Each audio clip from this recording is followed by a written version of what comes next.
Right from the beginning, I could just tell, and I need to be able to really execute and perform on tracks that I walk and know that don't suit me, or just shouldn't think of it that way, because that's probably a lower level way to think of it. But walk the track, again, knew that it was one that probably would suit me pretty well. The whoops were pretty big. I know, and I'm familiar with the dirt in Detroit. It's harder packed. It's got decent traction usually, but it gets down to the hard base very quickly, so it won't break down that much. So when you see the whoops are what they will be later on with some cuppage. The whoops in Indy, they turn into a disaster immediately, and you expect that that's going to happen. So it's two completely, like if you guys were to try to ride the whoops in Indy, and then the very next day try to ride the whoops in Detroit, you would be like, what the heck? This is not even, it's not the same thing. It was like riding an enduro cross section versus Detroit riding an actual whoop section. And it stayed that way throughout the whole main event, which was great. And I knew that would benefit me as well. So yeah, walked the track. Actually, didn't walk the track. Walked the perimeter of the track because I forgot my track walk shoes. I had on my Ons, the Roger Federers. I think the ones I have are still sold out, so I don't want to get them dirty. Didn't even go down to track walk, just walked in the stadium around the outside. And just, there was one rhythm section in the middle that I couldn't even really see. So I was just like, oh well. But that's a sign of confidence, right? I guess. Yeah. That's how I looked at it. I wasn't fazed by that. I wasn't really concerned. So just kind of glanced at the track, free practice, did the same thing that I did in Indy, which was jump a lot of stuff on lap one. So let's go through the track here. The start was kind of cool. It would go left and it would go under the double. I immediately went single over table, double, triple, very first lap. Turned right, went double, triple, first lap. And that one was kind of scary too. That was a big peaky triple.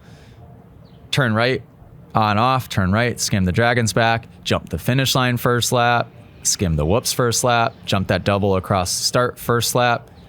And I'm not doing this recklessly. I'm clearing everything perfectly first try.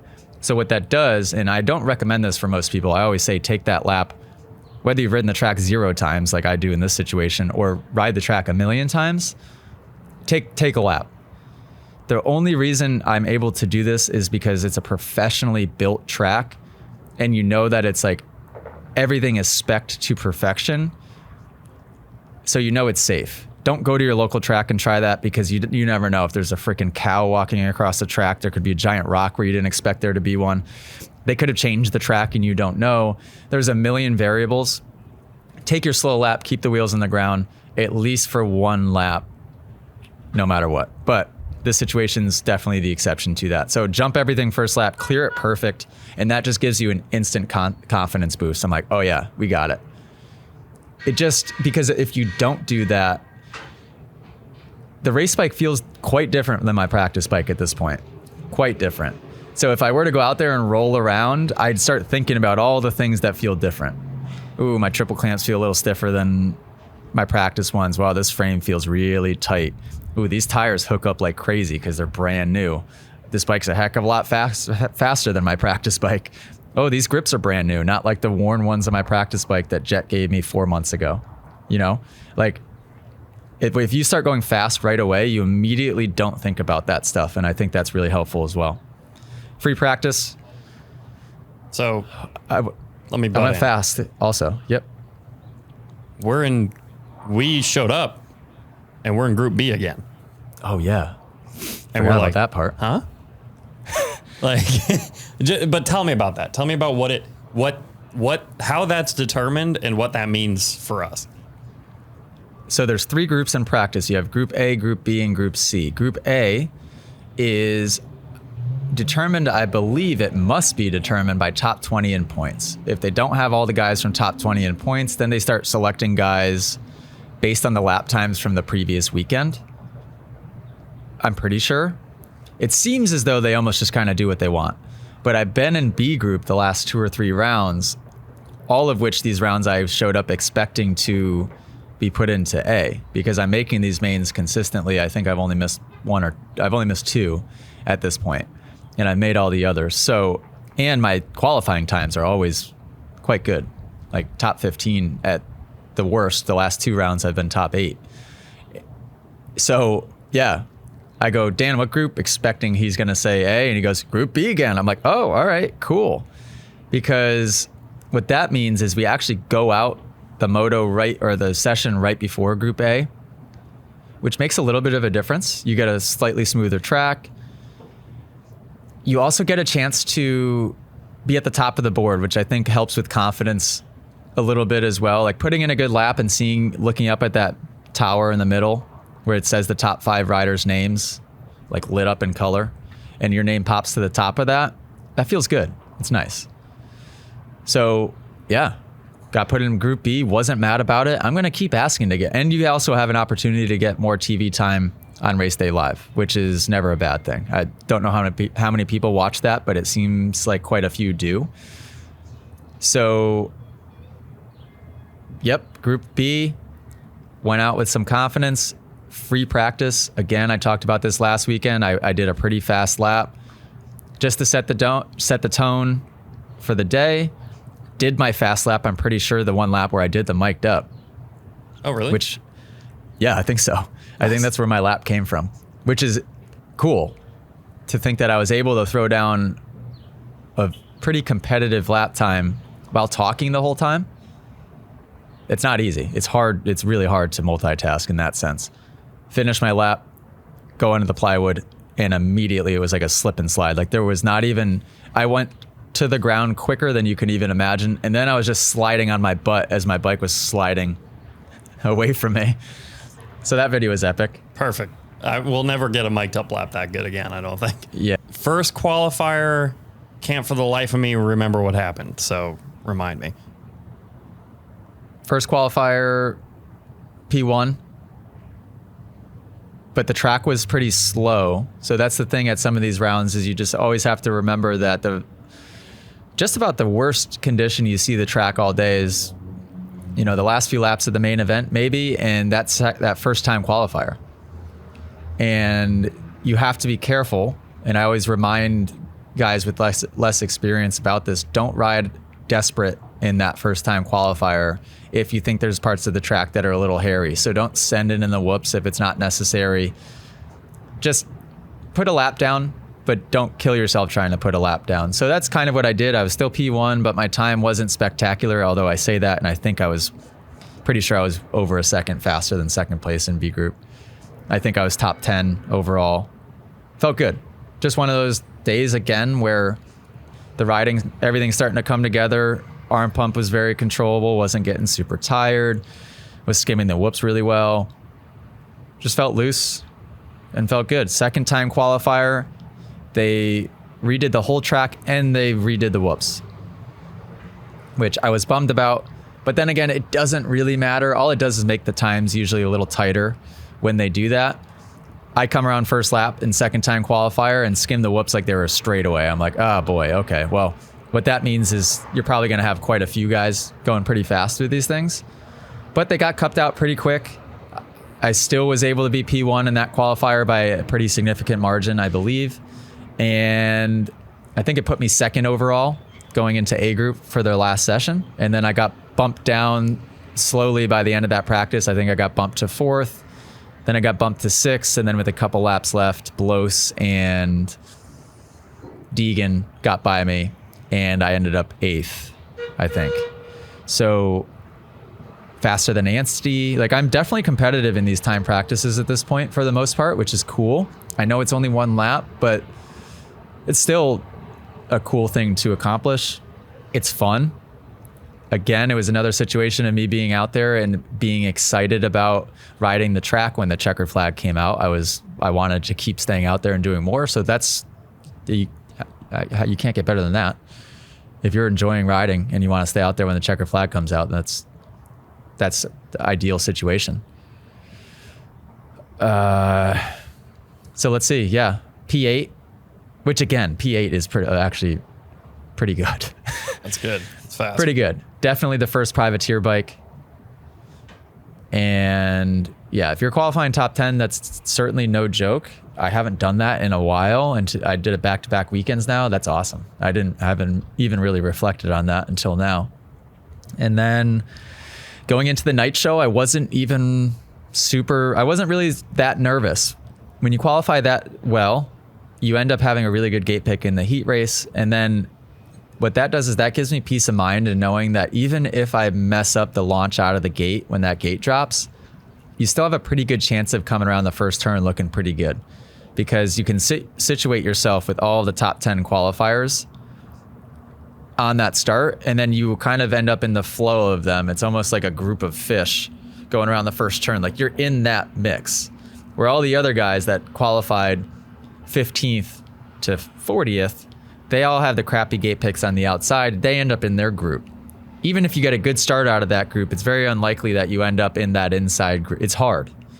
So I wheelied coming out of the gate, but I stayed in it. And then going around the first turn, somebody hit somebody's back tire and it made them go wide. And then I swung under them and I came out 6th, I think.